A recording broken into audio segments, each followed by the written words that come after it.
Hello বন্ধুরা, অবশেষে আমাদের দীর্ঘ প্রতীক্ষার সেই কাঙ্ক্ষিত সময় চলে এলো। প্রকাশ পেল অভিনেত্রী সোনামণি সাহার আসন্ন নতুন ধারাবাহিক শুভ বিবাহ। ধারাবাহিকের প্রোমোতে দেখানো হয়েছে অভিনেত্রী সোনামণি সাহা, ধারাবাহিকে যার নাম সুধা।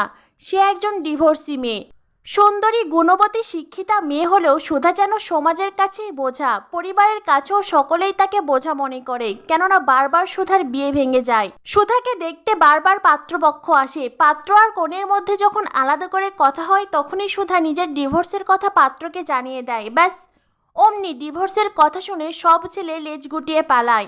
সুধার পরিবারের সকলে যদিও সুধাকে বলে পাত্রকে ডিভোর্সের কথা না বলতে, কিন্তু সুধা সে খুব সত্যবাদী সাহসী মেয়ে। এদিকে সুধা মিথ্যে কথা বলে বিয়ে করতে রাজি নয়, আর এই কারণেই বারবার সুধার বিয়ে ভাঙতে থাকে।